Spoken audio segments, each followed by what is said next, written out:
Welcome back to my channel. I hope you guys had a fantastic Christmas break. And I stumbled across this article that I found very interesting. It was titled "The Best Investors Are Dead," and it was a research piece done by Fidelity.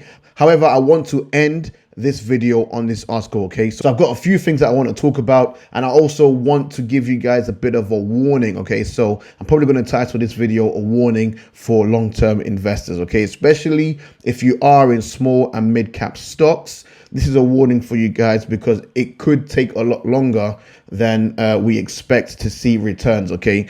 And a huge chunk of what we're going to cover today, you can find in The Intelligent Investor by Benjamin Graham, okay? So before we dive into that, okay, before we get into all of that, let's take a look at our watch list, because the Christmas rally that we saw, yeah, it's pretty much giving everything back, all right? So the Santa rally that I thought we had started, it's pretty much continued for the mega caps, which has been the story all year. But for the small and mid cap stocks, the bloodshed has just continued. You know, we've picked up from where we left off. I mean, Hood, for example, I don't have a position in Hood, but as you can see, it had a nice little Santa Claus rally in the run up to Christmas, up to over $19. But it's pretty much given back all of those gains, and it's now back down at 17. At the beginning of today's trading day, it was down at 16.77, so it's kind of jumped up a little bit over 17. But I mean, people were buying this when it IPO'd. I mean, it IPO'd, ran to $70. So you've got to imagine there are some people that bought Robinhood when it was $70 and still holding the bag now. It's been nothing but pain. OPENDOOR as well, we did see a rally in the run up to Christmas, but it's pretty much given everything back. Airbnb, the same thing. Off the old variant news, you know, we had that rally in the run up to Christmas, which is a Santa Claus rally, but we are looking like it's given everything back. Same thing with HIMS. You know, HIMS drops to as low as $5.54. And we had that rally pushing towards $7, but again, we've given it all back after Christmas, and the bloodshed in small and mid caps has continued. Teladoc, the exact same thing. You know, we thought it was going to run back over $100 at one point before Christmas, but nope, it's pretty much done a U-turn, and it's just continued in its current trajectory, which has been down, okay? So the bloodshed continues, okay? For small and mid caps, the bloodshed continues. The Santa Claus rally that we saw, we can pretty much call a dead cat bounce at this stage. And the funny thing is, this isn't the first time this has happened, all right? So I'm going to reference The Intelligent Investor by Benjamin Graham, okay? Fantastic book. It's considered the Bible of investing. You can find this in page 170 to 171, all right? But what we're experiencing right now has happened many times over the past century, okay? So if you go back to 1920s, right? In the great bull market of the 1920s, relatively little distinction was drawn between industry leaders, so these are your mega caps, and other listed issues, provided the latter were of respectable size. The public felt that a middle-sized company, so your mid-caps, was strong enough to weather storms, and that it had a better chance for really spectacular expansion than one that was already of major dimensions. So essentially, the consensus towards mid and small cap stocks versus industry leaders, your large caps or your mega caps, was pretty much the same, okay? Everyone was bullish, irrespective of the size or the position of the company. However, the tables turn to what we are experiencing now in the 1930s. So the depression years of 1931 to 1932, however, had a particularly devastating impact on the companies below the first rank, either in size or in inherent stability. So these are your small and your mid-cap stocks, okay?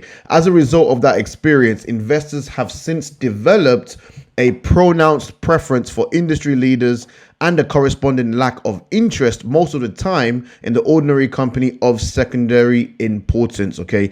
So ever since the depression in the 1930s, we've seen that in times of turbulence, in market uncertainty, investors tend to run towards the industry leaders and have a lack of interest for the small and mid-cap stocks. So this happened in the 1930s, and it's pretty much been the preference going forward. So this has meant that the latter group have usually sold at much lower prices in relation to earnings and assets than have the former. It has meant further that in many instances, the prices have fallen so low as to establish the issue in bargain class. And this is exactly what is happening to small and mid caps as we speak. I can name a ton of stocks now that are trading below their asset value, and some of them are trading at ridiculous price to sales ratios. And you can see this is not the first time it's happened. So when investors rejected the stocks of secondary companies, so these are just small and mid caps, even though these sold at relatively low prices, they were expressing a belief or fear that such companies face a dismal future. And I mean, if you look at companies like OPENDOOR, where the market cap, I believe, is around 7 billion or 8 billion, but the company are expected to generate for full year 2021, 74 billion. You're looking at it and you're like, this is crazy cheap. But it's simply because investors are fearful that companies like OPENDOOR, HIMS, Tattooed Chef, Hood may not survive next year, 2022, or will struggle because of the Fed's actions with regards to the free interest rate hikes that we are expecting next year.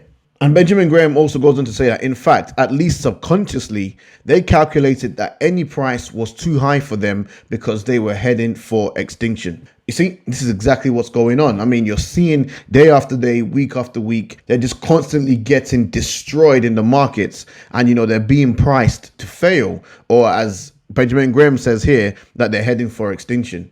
And it's all subconsciously, okay? All subconsciously, because if you look at a company like HIMS, for example, HIMS has total cash of $252 million and they have zero debt on the balance sheet with a current ratio of 5.22, okay? So even though there might be interest rate hikes next year, this company has no debt. It has no debt, but it's still being priced as if it's heading towards extinction. Wall Street subconsciously believes that a company like HIMS will not survive, okay? Just as in 1929, the companion theory for the blue chips was that no price was too high for them because their future possibilities were limitless, okay? So you're looking at the likes of Apple. Apple is now approaching a $3 trillion market cap, and Apple is now currently trading at its highest PE ratio levels in a very long time. So essentially, investors are saying that no price is too high for Apple. And Benjamin Graham says it here. He says both of these views were exaggerations and were productive of serious investment errors because you had investors buying these large mega caps at all-time highs and not paying any attention to the small and mid caps, which were trading at pretty much bargain basement prices, okay? And this led to serious investment errors. And proceeding that line of thinking, you can see by 1949, the market's pattern had completely reversed itself from that before the war, okay? So there was a rotation that occurred where you saw the leading stocks in the Dow Jones Industrial Average had advanced only 40% from the end of 1938 to the 1946 high, whereas the Standard & Poor's index of low-priced stocks had shot up no less than 280% in that same period, okay? And I believe that this story is going to repeat itself again for us right now. So we're in a position where we are seeing small and mid-cap stocks get absolutely hammered, whilst mega caps are continuously setting all-time highs, and of course, pushing the overall market to all-time highs. But eventually, just like we've seen in history, there's going to be a rotation back into the small and mid-cap stocks. Now, I don't know when that's going to be.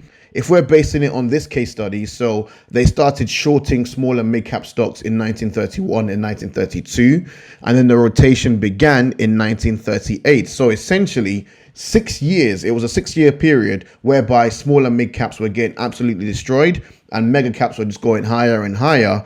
And then the rotation happened 6 years later in 1938 to 1946, where the S&P index for small caps saw a 280% return in that same period. So am I saying it's going to take us 6 years before we start to see a rotation into small and mid cap stocks?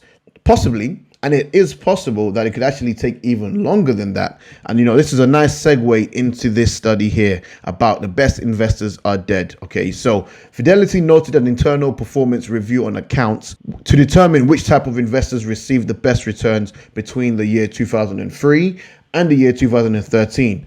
And the customer accounts audit revealed that the best investors are dead or inactive. That's insane.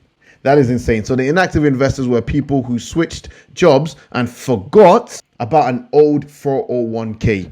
They left their current position in place, and the dead investors had their assets frozen while the estate was being sorted through. So essentially, the customer accounts for Fidelity that had the best returns between that period were the investors that essentially did nothing, okay?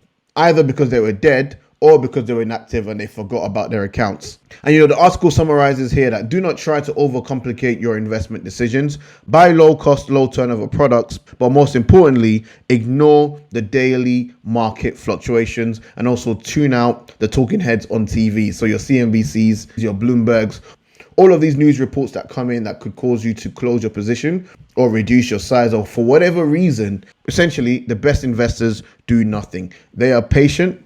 We've spoken many times on this channel about being patient. It's just part of the process. As you've seen here, it could potentially take us 6 years before we start to see that rotation, or it could take even longer. As long as we buy right and hold for as long as management continue to execute, then essentially we don't need to do anything. So I just wanted to just be real with you guys and, warn you guys that, this can go on for a lot longer than anticipated. And this is my stock market warning to investors that, be prepared, okay? Be prepared to hold this for the long term. If you're not in this game for the long term, or let's say you've invested with money that you need in the short term, you're only going to put yourself in a very difficult situation, because this could take a very long time to play out. So I hope you guys gained some value. If you did, please make sure you smash that like button. If you're new to the channel, hit the subscribe button and the notification bell if you want to stay up to date with all of my latest videos. And if you want to join my Discord group, you can do so by clicking that Patreon link in the description below. That will redirect you to my Discord. But I would wait until the 1st of January, because Patreon will still charge you for the whole of December, and we've only got 2 days left of December. So wait till the 1st of January. And yes, thank you so much for watching, and I'll catch you in the next one. Peace.